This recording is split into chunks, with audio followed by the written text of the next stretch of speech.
As most of you guys know, this started off as strictly a photography channel, and as a professional photographer, the things that I talk about kind of reflect my daily life, things that have happened to me that I can talk about. I'm not a huge fan of guessing or talking about things that I don't 100% know.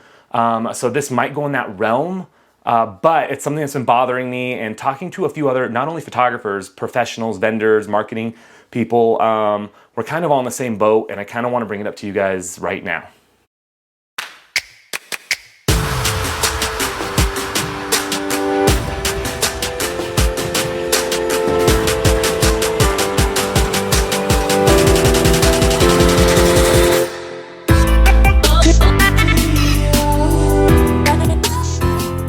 Hey guys, welcome back to the channel. Thank you so much for tuning in. Guys, if you're new, please consider subscribing.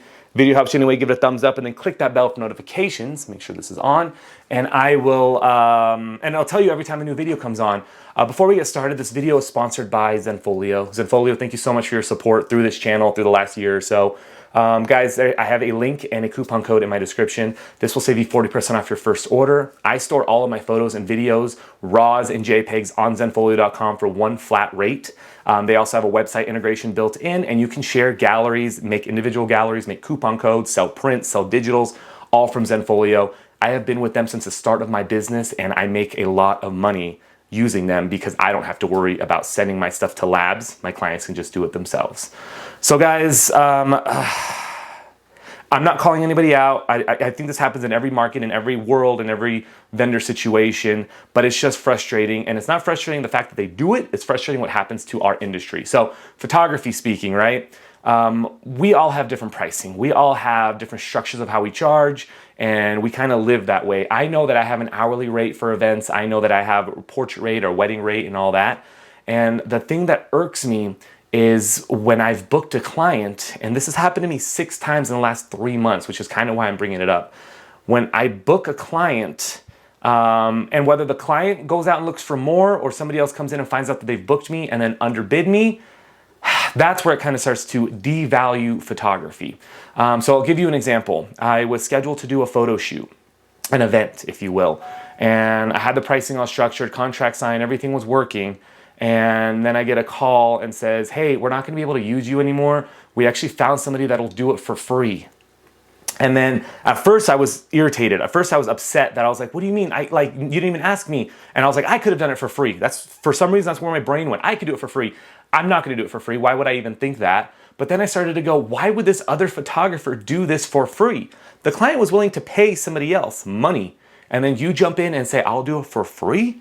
It's a really weird situation to go into that. Also, that other photographer has to know that when the client says, I already booked somebody, that they're undercutting or taking money out of another photographer's pocket. And for what? What is the reason? You're not even making any money off of it, but doing it for free? Is that more irritating than low bidding or underbidding somebody else? Or, you know, whatever that photographer is going to charge, I'll do it for $300 less, and you'll save $300. It's stuff like this that is not only irritating in the industry, but it starts to devalue us as creative artists. Now this client knows that there's somebody that'll do it for free. Why would they ever pay again? It's like, you know, when I go to Macy's, there's always a 20% coupon, or I go to Bed Bath & Beyond, there's always a 20% coupon. I would never go and shop there without that coupon, knowing that the coupon's out there. So if you start to devalue yourself as a photographer and you really want to start making money, start buying more gear, start taking yourself seriously, or having the client take yourself seriously, you're couponing yourself out, and then ultimately they're never gonna pay your going rate. The last 10 years of my career, I've done really well at not discounting my services, and I still don't discount my services.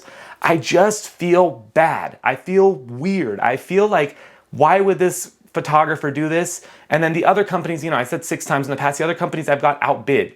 So I've done maybe a shoot or 2 of them, and then, you know, they know my pricing, they know my charging, and then somebody comes in and says, hey, I love your work that you've seen. I'm a photographer too. I'd love to do it for less. And then I lose it. In fact, it's the same photographer for these 5 other instances, not the 6th one, the 5 other instances, the same photographer who's come in and undercut me by finding my social media channel. That's a whole different thing, by seeing who I shoot and what I'm posting, and they go to these clients and undercut me, as spiteful as they can possibly be. And you know what? I'm losing those clients. So, you know, I have to start thinking about my brand and my work ethic, and am I doing things right? Am I losing it? And that's where I start to second guess myself, right? Why is, if a company loves my work so much, why are they jumping ship?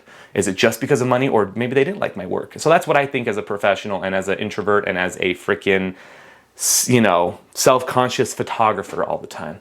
But I'd love to hear you guys' thoughts in the comments. What do you think about that? If somebody undercut you or somebody said they'll do something for free that you were gonna do, are we mad at the photographer, the person? Are we mad at the company? Are we mad at ourselves?